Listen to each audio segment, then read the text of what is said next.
Okay, now let's look at factoring by grouping here.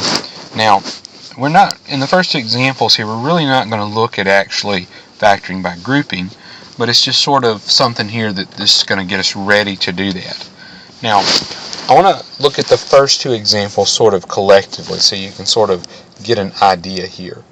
Now, what we're going to do in this first one is we're going to look for a common factor. So you should notice here that both of these have a b in them. So we can factor out that common factor of b.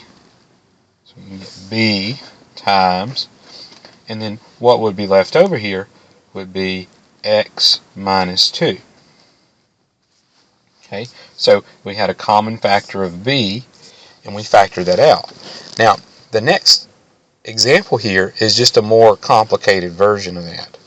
So what we have in this case, we have x times a plus 2, and then minus 2 times a plus 2. So what we should notice here is the a plus 2's are the same. So the a plus 2 is a common factor. Now you have to really visualize this here, but what we can do here with the a plus 2, just the way that we did with the b, is we can factor out the a plus 2. So I could take this and that and factor it out, just the way I did the b up there. So this would give me a plus 2. And notice since it's a binomial factor, I have to put it in parentheses there. And now what's left here would be the x minus 2. Okay, and again, it's a little complicated to look at, but I think once you see about 2 or 3 of these, you'll sort of start catching on. So notice this is the common factor here. So what's happening is we're actually taking this and pulling it out. Okay, we're factoring it out just the way that we're taking the b in the first example and factoring it out. Okay, same concept, except for the a plus 2 happens to be a binomial factor. Now, let's look at an example still that's not quite grouping, but what we're going to do is basically the same thing. Okay, so what we should notice here is that y plus 1 is a common factor. So now what I can do is I can take this y plus 1 and pull it out. Visualize just me like picking up y plus 1 in both of them, pinching them, and like pulling them out to the front. So I would factor out y plus 1,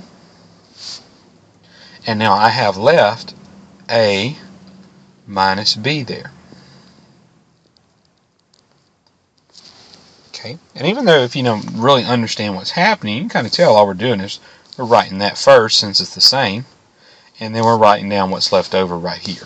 Okay, not that complicated. Sometimes hard to understand that. Now, let's actually look at factoring by grouping now. So one of the things that's going to tip us off here to use factoring by grouping is it's going to have 4 terms. Now, what we're going to do with those 4 terms, well, let's just look at them first before I kind of let the cat out of the bag here. If we notice all 4 terms, 2ax, 6xc, ba, and then 3bc, well, we'll notice, well, there's really nothing that's going to factor out of all 4 of them. And so I really can't get a common factor out of all 4. But I can do this. I can pair them up, or I can group them. Okay, so here's what we mean by grouping here. I'm going to take these two, kind of like you're separating them into groups here. All right, I'm going to group those 2 terms together, and then we're going to group these 2 terms together. Okay, a lot of teachers use parentheses with this, but I like drawing the cool little things like this because, as you know, I'm awesome at drawing this. Not so much on my tablet. Now, let's look. And so let's just focus on the first 2 terms here. You have 2ax plus 6xc. So if I notice with 2 and 6, we can get a 2 out of that. And they also have an x. So I'm going to be able to factor out here a 2x.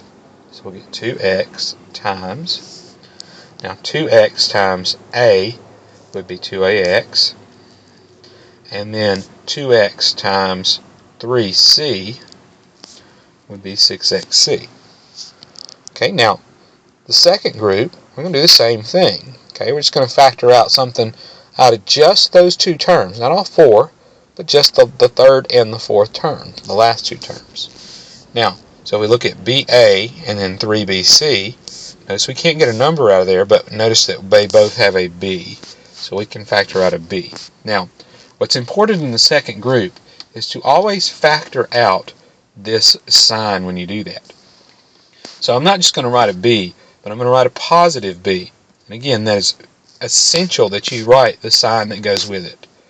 B times A plus, well, B times A would be BA, and then B times 3C would be 3BC.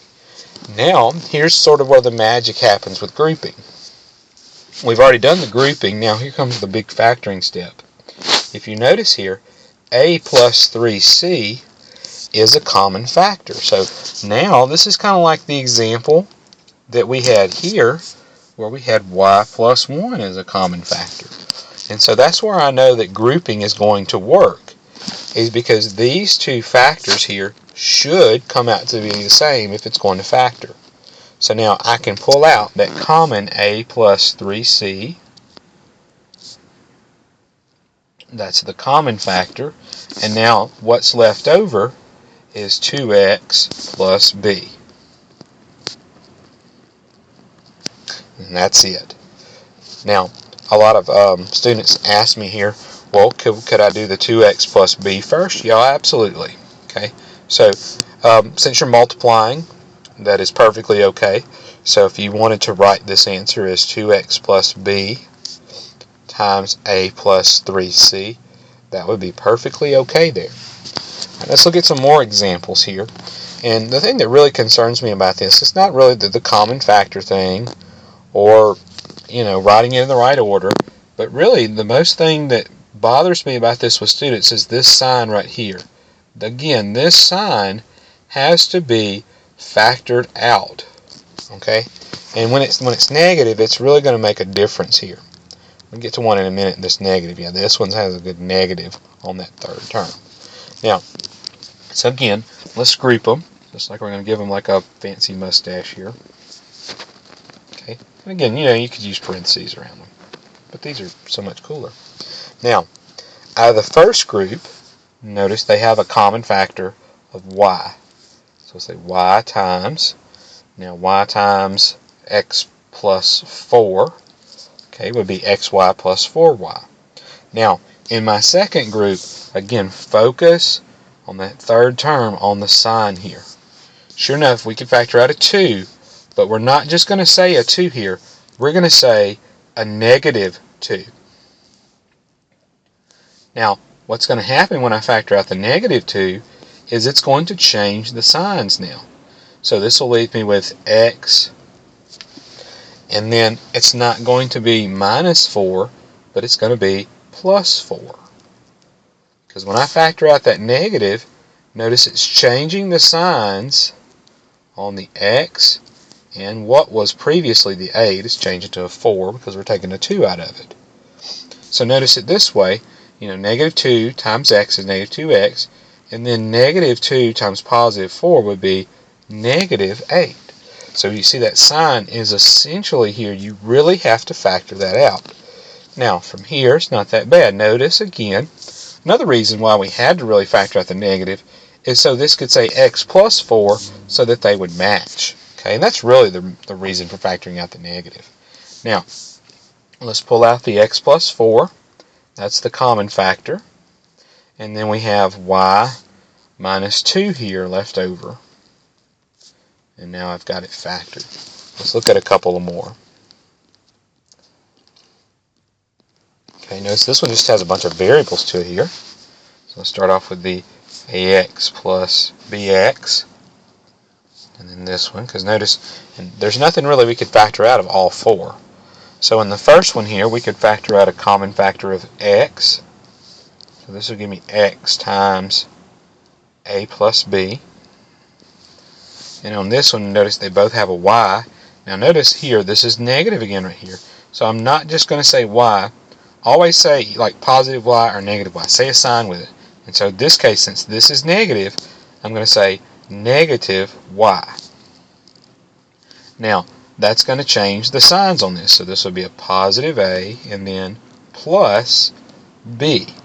So notice again, the reason why I had to factor out that negative is so I could get an a plus b on both of those so they could be the same. That's the big thing about grouping, is these terms should always wind up being the same if you're doing it correctly.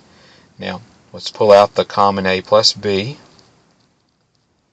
Okay, that's my common factor. And now we have x minus y left over.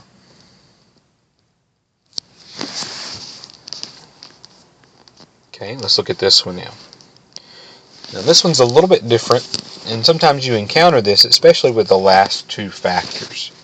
So I'm not going to spend much time on the first two. So on the first two, I notice with 2 and 8, I could factor out a 2.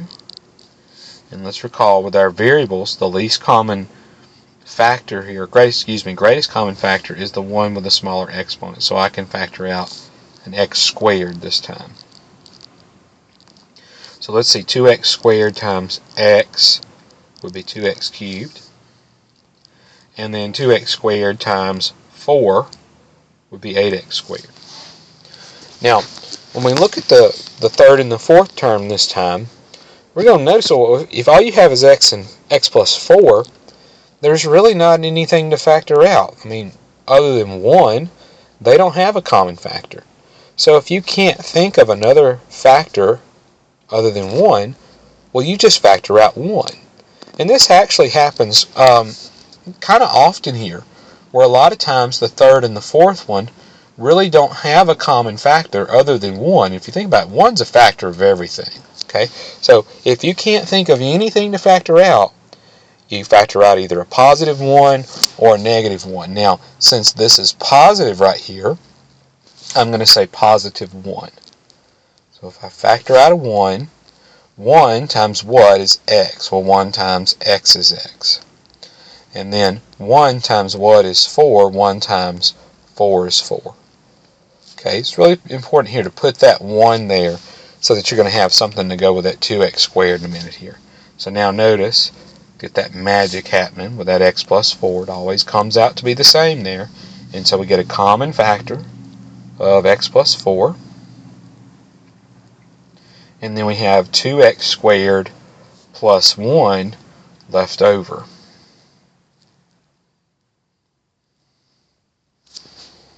Okay, so that is factored by grouping.